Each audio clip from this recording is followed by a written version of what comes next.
ಯಾರದು? ನಾನು. ಓಹೋ, ಆಗ್ಲೇ ಕೂತ್ ಬಿಟ್ಟಿದೀಯೋ? ಅಂದಾಗೆ ಇವರೇ ಗಂಡಿನ ತಂದೆ.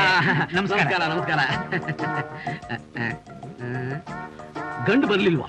ಅವನೇನ್ರಿ ಕೇಳೋದು? ಎಲ್ಲ ನಾನು ಹೇಳಿದಾಗೆ. ಓಹೋ, ನಮ್ಮನೇಲೂ ಅಷ್ಟೇ, ಎಲ್ಲ ನಮ್ಮಪ್ಪ ಹೇಳಿದಾಗೆ. ಮದುವೆ ಯಾವಾಗ ಇಟ್ಕೊಳ್ಳೋಣ? ವರೋಪಚಾರ. ಅಯ್ಯೋಯ್ಯೋಯ್ಯೋ, ಅದ್ರ ಬಗ್ಗೆ ನೀವೇನು ಚಿಂತೆ ಮಾಡಬೇಡಿ. ಮದುವೆ ಆದ್ಮೇಲೆ ನಿಮ್ ಮಗನ್ನ ನಾನು, ನನ್ನ ಮಗ, ನನ್ನ ಸೊಸೆ ಉಪಚಾರ ಮಾಡಿದ್ದೆ. ಹಾಗಲ್ಲ ರಾಯರೇ, ಮದುವೆಗೆ ಮುಂಚೆ ಅಂದ್ರೆ ಮದುವೆಗೆ ಮುಂಚೆ ಸೂಟು ಬೂಟು ಉಂಗ್ರ ತಗೋಬೇಕಲ್ವಾ? ಯಾಕೆ ಹುಡುಗನ ಹತ್ರ ಏನು ಇಲ್ವಾ?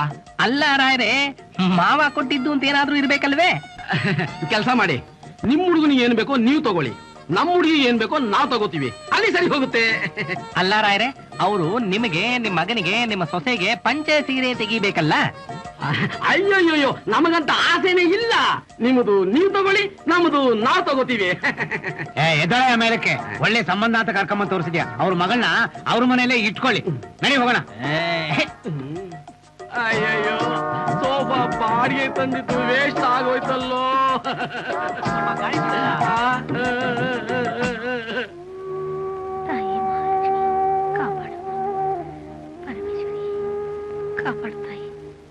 ಅಮ್ಮ, ಆದಷ್ಟು ಬೇಗ ಈ ಮನೆಗೊಂದು ಸೊಸೆ ಬರೋ ಹಾಗೆ ಮಾಡಮ್ಮ. ನಿನ್ನನ್ನೇ ನಂಬಿದ್ದೀನಿ ತಾಯಿ, ಕಾಪಾಡು ತಾಯಿ.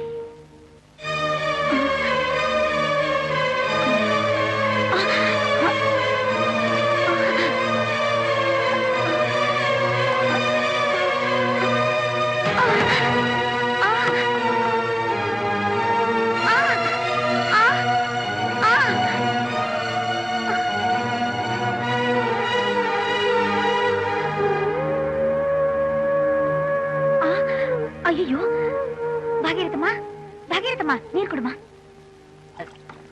ಕೊಡಿ. ಭಾಗೀರಥಮ್ಮ, ಎದೇಳಿ.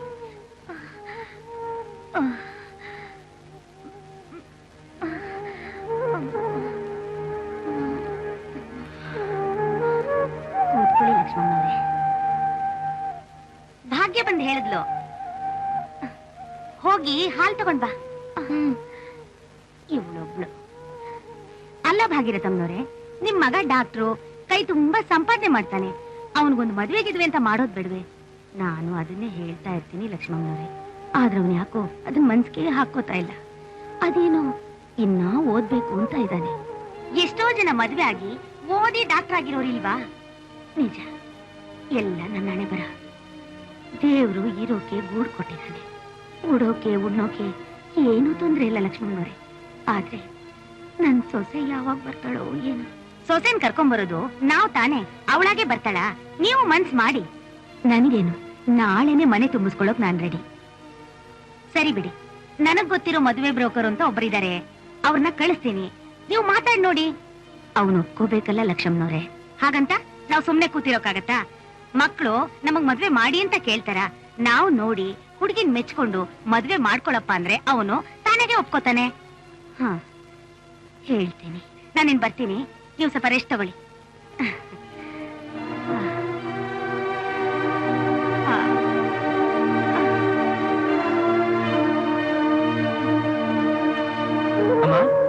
ಅಮ್ಮ, ಅಮ್ಮ, ಅಮ್ಮ, ನೀನ್ ತುಂಬಾ ಆಯಾಸ ಮಾಡ್ಕೊಂಡ್ಬಿಟ್ಟಿದ್ಯಾ? ಸ್ವಲ್ಪ ವಿಶ್ರಾಂತಿ ತಗೋಬಾರ್ದಾ? ಹೋಗಪ್ಪ. ಅಮ್ಮ ನನ್ನ ಮದುವೆ ವಿಷಯ ತುಂಬಾ ಹಚ್ಕೊಂಡ್ಬಿಟ್ಟಿದ್ದಾಳೆ. ಈಗ ಏನ್ ಮಾಡ್ಲಿ? ಇತ್ತ ಅಶೋಕವನದಲ್ಲಿ ಸೀತಾಮಾತೆಯು ಶ್ರೀರಾಮಚಂದ್ರನನ್ನು ನೆನೆಸುತ್ತಾ ದುಃಖಿತಳಾಗಿ ಕುಳಿತಿರುವಾಗ ಶ್ರೀರಾಮಚಂದ್ರನ ಭಂಟನಾದ ಹನುಮಂತನು ಸೀತಾಮಾತೆಯತ್ತ ಧಾವಿಸಿ ಬರುವನು. ಆಗ ಸೀತಾಮಾತೆಯು ಅವನನ್ನು ಕಂಡು ಇದಾವುದೋ ರಾಕ್ಷಸ ಛಾಯೆಯೇ ಇರಬೇಕೆಂದು ಅನುಮಾನಿಸುತ್ತಿರಲು ಶ್ರೀರಾಮಚಂದ್ರನ ಭಂಟನಾದ ಹನುಮಂತನು ಅಮ್ಮ ಎಂದು ಕರೆಯಲು ಆ ಸೀತಾದೇವಿಯು, ನಮಸ್ಕಾರ ತಾಯಿ, ನಾನು ಸೀನಪ್ಪ ಅಂತ ಲಕ್ಷ್ಮಣ್ಣವ್ರು ಹೇಳಿ ಕಳ್ಸಿದ್ರು. ಬನ್ನಿ ಬನ್ನಿ ಕೂತ್ಕೊಳ್ಳಿ. ಸಂತೋಷ. ಭಾಗ್ಯ, ಹೋಗಿ ಕಾಫಿ ತಗೊಂಡ್ ಬಾ. ನಮ್ ಹುಡುಗನಿಗೆ ಒಂದು ಒಳ್ಳೆ ಹೆಣ್ಣು ನೋಡ್ಕೊಡಿ ಅಂತ. ನೀವೇನು ಯೋಚನೆ ಮಾಡ್ಬೇಡಿ ತಾಯಿ, ಈ ಸೀನಪ್ಪ ಕಾಲಿಟ್ಟ ಮನೇಲಿ ಕಂಕಣ ಬಲ ಕೂಡ್ತು ಅಂತ ತಿಳ್ಕೊಳ್ಳಿ. ನೋಡಿ, ಇವರು ಆಗರ್ಭ ಶ್ರೀಮಂತರು, 4-5 ಫ್ಯಾಕ್ಟ್ರಿ ಇಟ್ಕೊಂಡಿದ್ದಾರೆ. ಇನ್ನು ಈ ಹುಡುಗಿನ ಮದ್ವೆ ಆದ್ರೆ ನಿಮ್ ಹುಡುಗನ್ನ ಫಾರಿನ್ ಕಳಿಸ್ಕೊಡ್ತಾರೆ. ಅದೆಲ್ಲ ಏನು ಬೇಡ. ನನ್ ಮಗ ಸೊಸೆ ನನ್ ಕಣ್ಣು ಮುಂದೆ ಇದ್ರೆ ನನ್ಗೆ ಅಷ್ಟು ಸಾಕು. ನೋಡಿ, ಫಾರಿನ್ ಬೇಡ, ಎಂತದೂ ಬೇಡ, ವರದಕ್ಷಿಣೆನೂ ಬೇಡ, ಒಟ್ನಲ್ಲಿ ಒಳ್ಳೆ ಜನ ಆಗಿದ್ರೆ ಸಾಕು. ಹಾಗಾದ್ರೆ ಈ ಹುಡುಗಿನ ನೋಡಿ ತಾಯಿ.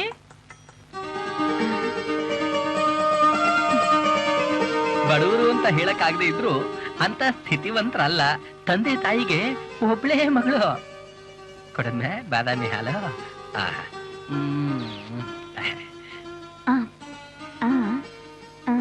Photo photo. ನಮಸ್ಕಾರ ಸರ್. ನಮಸ್ಕಾರ, ಕೂತ್ಕೊಳ್ಳಿ. ಕೇಶವ, ನೋಡಿ ಫೋಟೋನ. ಹುಡುಗಿ ಲಕ್ಷಣವಾಗಿದ್ದಾಳೆ. ಈ ಸಂಬಂಧ ಮಾತಾಡಿರೋದು ಇವ್ರೆ. ಅಮ್ಮ, ನಾನು ಇನ್ನೇನು ನೀ ಹೇಳ್ಬೇಡ. ಇದೇ ನನ್ ಕಟ್ಟ ಕಡೆ ನಿರ್ಧಾರ. ನೀನ್ ಇನ್ನೇನ್ ಹೇಳಿದ್ರು ನಾನು ಕೇಳೋಕ್ ರೆಡಿ ಇಲ್ಲ. ತಗೋ.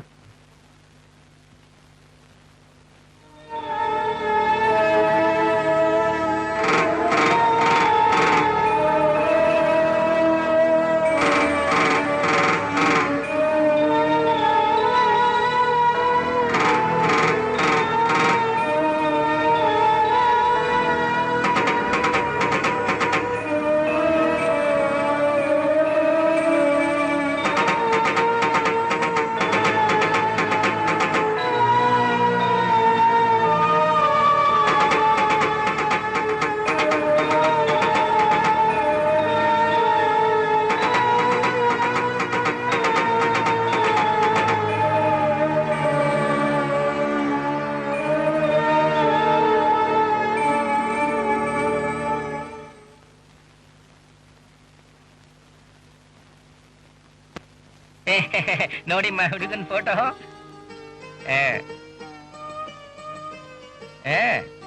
ರಾಯ್ರೆ, ತಾಯಿ ಮಗ ಇಬ್ರೇ ಇರೋದು. ಕ್ಲಿನಿಕ್ ಇಟ್ಟಿದ್ದಾರೆ, ಮನೆ ಕೆಲ್ಸಕ್ಕೆ ಆಳು ಕೂಡ ಇಟ್ಟಿದ್ದಾರೆ.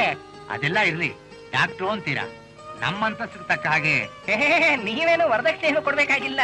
ಆದ್ರೂ ವರೋಪಚಾರ ಅದು ಇದು ಏನ್ರಿ, ಅಷ್ಟು ಮಾಡಕ್ಕಾಗಲ್ವಾ? ಅದೆಲ್ಲ ಮಾಡೋಣ ಕಣೆ. ಆದ್ರೆ ನಮ್ಮಳತೆಗೂ ಮೀರ್ಬಾರ್ದು. ಮದ್ವೆಗ್ ಮುಂಚೆ ಮೈಯೆಲ್ಲ ಕಣ್ಣಾಗಿರ್ಬೇಕು. ಒಂದು ತೂಟ ಮಾಡಿ ಬಿಸಾಕೋ ಬಾಳೆ ಎಲೆ ಇಲ್ಲ ಕಣೆ. ಬಾಳೆಲ್ಲ ಬಾಳ್ಬೇಕು. ರಾಯ್ರೆ, ನೀವ್ ಯಾಕೆ ಸುಮ್ನೆ ಭಯ ಬೀಳ್ತೀರಾ? ಒಂದ್ಸಲಿ ಅವ್ರ ಜೊತೆ ಮಾತಾಡಿ. ಒಪ್ಕೊಳ್ಳಿ ಅಂದ್ರೆ. ಎಲ್ಲ ದೇವರಿಚ್ಛೆ. ನನ್ ಮಗಳ ಅದೃಷ್ಟ ಹೇಗಿದೆಯೋ ಹಾಗೆ ಆಗ್ಲಿ. ನಾಳೆನೆ ತಿಳಿಸ್ಬಿಡ್ತೀನಿ. ನೋಡಿಮ್ಮ, ಇನ್ನು ಮುಂದೆ ನೀವು ಮಾತಾಡ್ಕೊಳ್ಳಿ. ರಾಯ್ರೆ, ಮಾತಾಡೋದೇನಿದೆ? ಮನ್ಸ್ ಒಪ್ಪದ್ಮೇಲೆ, ಮನೆ ಒಳಗ್ ಬಂದ್ ಕೂತ್ಮೇಲೆ ಮಾತಾಡೋಕೇನಿದೆ ಹೇಳಿ?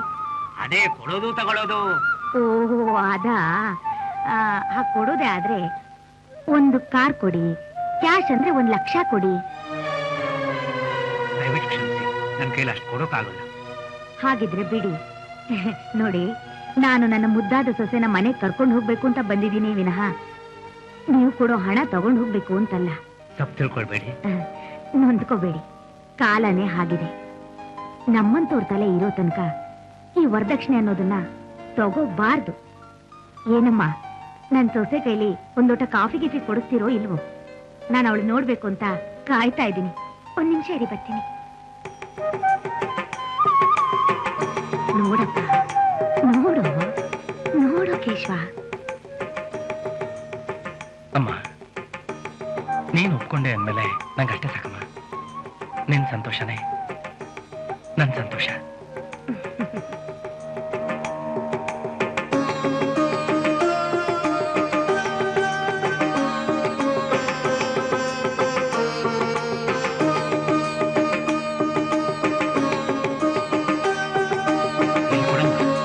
ಕೊಡಮ್ಮ, ಕೊಡು. ಕೂತ್ಕೊಂಬ, ಕೂತ್ಕೊ. ತುಂಬಾ ಸಂತೋಷ. ಮುಂದಿನ ಕಾರ್ಯ ಹೇಗಮ್ಮ? ನಾಳೆನೆ ನನ್ ಸೊಸೆನ ನಮ್ಮ ಮನೆ ತುಂಬಿಸ್ಕೊಳಕ್ ನಾನ್ ರೆಡಿ. ನಿಮ್ ವಿಷಯ ಮುಂದಿನ ಲಗ್ನದಲ್ಲಿ ನಾನು ಮಾಡ್ಕೊಡ್ತೀನಿ. ಹಾಗೆ ಆಗ್ಲಿ. ತುಂಬಾ ಸಂತೋಷ. ರಾಯ್ರೆ, ರಾಯ್ರೆ. ಪ್ರಮೀಳಾ, ಪ್ರಮೀಳಾ, ಏನ್ ಮಾವ? ನೋಡಮ್ಮ, ಯಾರೋ ಬಂದ್ರು ಅಂತ ಕಾಣುತ್ತೆ. ಓಹೋ, ಭಾಗ್ಯರತ್ನವ್ರು, ಬನ್ನಿ ಬನ್ನಿ, ಒಳಗ್ ಬನ್ನಿ. ಮಾವ ಯಾರು ಬಂದಿದ್ದಾರೆ ನೋಡಿ. ಓ, ನಮಸ್ಕಾರ ನಮಸ್ಕಾರ. ನಮಸ್ಕಾರ. ಬಡವ್ರ ಮನೆ ದೇವತೆ ಬಂದಾಗ ಆಯ್ತು. ಓಹೋ, ಅಂತ ದೊಡ್ಡ ಮಾತು ಯಾಕೆ ಹೇಳ್ತೀರಾ? ನೋಡಿ, ನನ್ ಮಗನ್ ಮದ್ವೆ ನಿಶ್ಚಯ ಆಗಿದೆ. ನೀನು, ಲಕ್ಷ್ಮಮ್ಮ, ಆ ಪಂಕಜಮ್ಮ ಎಲ್ಲ ಸೇರ್ಕೊಂಡು ನನ್ ಮಗನ್ ಮದ್ವೆ ನಡ್ಸ್ಕೊಡ್ಬೇಕು. ನಿಮ್ಮನ್ನೇ ನಂಬಿದ್ದೀನಿ. ನೀವೇನು ಯೋಚನೆ ಮಾಡ್ಬೇಡಿ, ಎಲ್ಲ ನಾವ್ ನೋಡ್ಕೋತೀವಿ. ರಾಯ್ರೆ, ಹೊರಗಡೆ ಜವಾಬ್ದಾರಿ ಎಲ್ಲ ಸಂಪೂರ್ಣ ನಿಮ್ದೆ. ಅಯ್ಯೋ, ಅದನ್ನ ನೀವ್ ಹೇಳ್ಬೇಕೆ? ಹೊರಗಡೆಯಿಂದ ಹಿಡಿದು ಒಳಗಡೆ ಅಡಿಗೆ ಮನೆಯವರೆಗೂ ಸಂಪೂರ್ಣ ಜವಾಬ್ದಾರಿ ನಂದೇ. ನೆರೆಹೊರೆ ಅಂದ್ಮೇಲೆ ಅಷ್ಟು ಮಾಡದೇ ಇದ್ರೆ ಆಗುತ್ತೆ. ತುಂಬಾ ಸಂತೋಷ. ನಾನಿನ್ ಬರ್ತೀನಿ. ಆಯ್ತಾಯ್ತು. ಬರ್ತೀರಮ್ಮ? ಹೋಗ್ಬಿಟ್ ಬನ್ನಿ. ಅಬ್ಬಾ, ಅಂತೂ ನಮ್ಮ ಅಡಿಗೆ ಮನೆಗೆ 1 ವಾರ ರಜಾ. ಅಯ್ಯೋ ಮಾವ, ನಿಮ್ ಮಾತ್ ಕೇಳಿ ನಗಬೇಕೋ ಅಳಬೇಕೋ ನನ್ಗೊಂದು ಗೊತ್ತಾಗ್ತಾ ಇಲ್ಲ. ಆ? ನಗೋದು ಅಳೋದೇ ಜೀವನ ಅಮ್ಮ, ನಿನಗೇನ್ ಗೊತ್ತು? ಆ? ಆ.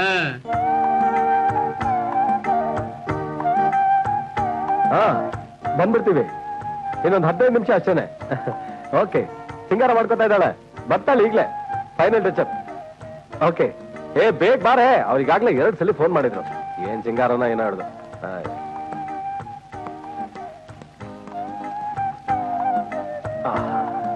ಕೂದಲನ್ನು ಸರಿಸಬೇಡ ಕೋಮಲಾಂಗಿ, ನಿನ್ನ ಮುಖ ಮೋಡ ಕವಿದ ಚಂದ್ರನಂತೆ ಶೋಭಿಸುತ್ತಿದೆ.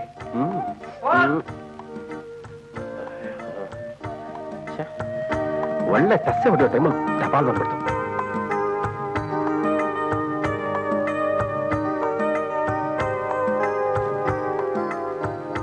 ವಾವ್ ರೀ, ನಮ್ ನಿರ್ಮಲಾಗ್ ಮದ್ವೆ ಅಂತೆ. ಒಳ್ಳೆ ಚಾನ್ಸು. ಹುಡುಗ ಡಾಕ್ಟ್ರು ರೀ. ಛೇ, ಇವಳು ಮದ್ವೆ ದಿನನೇ ನಾವು ಸಿಂಗಾಪುರಲ್ಲಿ ಇರ್ತೀವಲ್ರಿ. ಹೌದಲ್ವಾ? ಏನೇ ಮಾಡೋದೀಗ? ನಂಗೊಂದು ಐಡಿಯಾ. ಒಂದ್ ಕೆಲಸ ಮಾಡೋಣ, ಏನ್ ಮಾಡೋದು ಹೇಳಿ? ಆ ಸಿಂಗಾಪುರ್ನಿಂದಲೇ ಇವಳು ಮದ್ವೆಗೆ ಒಂದು ಗ್ರೀಟಿಂಗ್ ಕಳಿಸ್ಬಿಡೋಣ. ಒಳ್ಳೆ ಐಡಿಯಾ. ಹೋಗ್ರಿ, ಗೊತ್ತಿಲ್ಲ ಗೊತ್ತಿಲ್ಲ ನಿಮ್ಗೆ. ಅಲ್ಲ ಕಣೆ, ನೀನ್ ಕಳ್ಸೋ ಗ್ರೀಟಿಂಗ್ಸ್ಗೆ ಇಲ್ಲಿ ಸ್ಟಾಂಪ್ ಹಚ್ಚಿದ್ದೀನಿ. ಅಲ್ಲಿ ಹೋದ್ಮೇಲೆ ಪೋಸ್ಟ್ ಮಾಡಿದ್ರೆ ಆಯ್ತು. ಹೇಗಿದೆ idea? Come on come on, let's go. ಕಮಾನ್.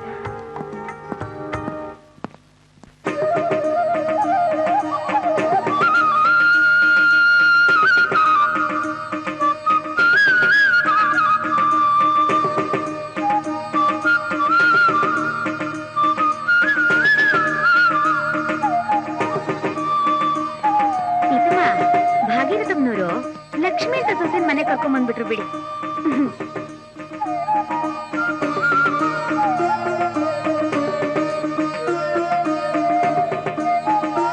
ಇನ್ಮೇಲೆ ರಾಮ ಕೃಷ್ಣ ಅಂತ ನೆಮ್ಮದಿಯಾಗಿರ್ಬಹುದು ಅಲ್ವೇ? ದೇವ್ರ ಹತ್ರ ಹೋಗಿ ನಮಸ್ಕಾರ ಮಾಡ್ಕೊಳ್ಳಿ.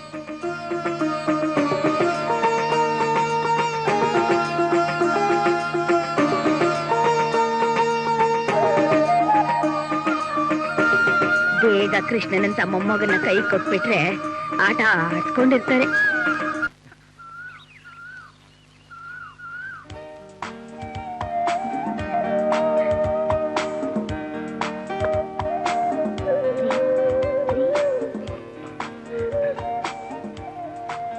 Good morning mummy. ಕಾಫಿ.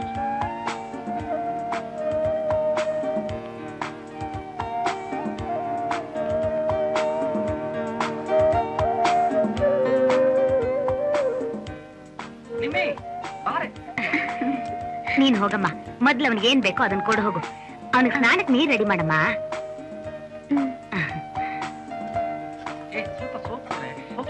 ಅಲ್ಲೇ ಇದೆ ತಗೋ.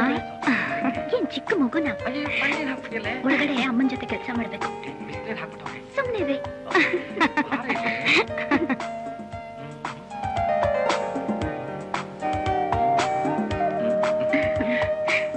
ರೀ, ಈ ಟೈ ತುಂಬಾ ಚೆನ್ನಾಗಿದೆ ಅಲ್ಲ? ಬ್ಯೂಟಿಫುಲ್. ಈ ಟೈ ನಾನು ತಂದೆ ಇರ್ಲಿಲ್ಲ, ನಾನೇ ತಂದಿದ್ದು ನಿಮ್ಗಾಗಿ ಅಂತ. ತುಂಬಾ ಚೆನ್ನಾಗಿದೆ. ನೋನು, ನಾನು ಒಪ್ಪೋದಿಲ್ಲ. ಯಾಕೆ? ಯಾಕೆಂದ್ರೆ ಅದು ನಿಮ್ ಕುತ್ತಿಗೆಲಿರೋದ್ರಿಂದ ತುಂಬಾ ಚೆನ್ನಾಗಿದೆ. ಅದ್ ಸುಳ್ಳು. ನೀನ್ ನನ್ನ ಪಕ್ಕದಲ್ಲಿ ಇರೋದ್ರಿಂದ ಅದ್ ತುಂಬಾ ಚೆನ್ನಾಗಿ ಕಾಣ್ತಾ ಇದೆ. ವಾಹ್, ಒಳ್ಳೆ ಇಮ್ಯಾಜಿನೇಷನ್. ಅಫ್ಕೋರ್ಸ್, ಪ್ರಪಂಚದಲ್ಲಿ ಎಲ್ರೂ ಒಂದಲ್ಲ ಒಂದ್ ರೀತಿ ಆಶಾ ಜೀವಿಗಳಾಗಿರ್ತಾರೆ. ಆದ್ರಿಂದ ಆಸೆ ಗುಂಗಿನಲ್ಲೇ ಇರ್ತಾರೆ. ಅದನ್ನೇ ಕವಿಗಳು ಆಶಾ ಲಹರಿ ಅಂತಾರೆ. ಆಶಾ ಆಶಾ ಅಂದ್ರೇನೋ ಓಕೆ, ಈ ಲಹರಿ ಅಂದ್ರೆ? ಅದೇ ಇಮ್ಯಾಜಿನೇಷನ್, ಕಲ್ಪನೆ. ನಾವು ಯೋಸಿ, ಆರೋಗ್ಯವಂತನಿಗೆ ಹಾಲು ಸಿಹಿಯಾಗಿರುತ್ತೆ, ಅದೇ ಕಾಯಿಲೆ ಮನುಷ್ಯನಿಗೆ ಅದು ಕಹಿಯಾಗಿರುತ್ತೆ. That's is imagination. ಅದು ಅವನ ಕಲ್ಪನೆ. ಹಾಗೆ ಒಂದು ಕುರೂಪಿಯಾದ ಹೆಂಡತಿ ಅವಳ ಗಂಡನ ಕಣ್ಣಿಗೆ ಬಹಳ ಸುಂದರವಾಗಿ ಕಾಣ್ತಾಳೆ. ಬಿಕಾಸ್ ಅವನ ಕಲ್ಪನೆ ಸುಂದರ.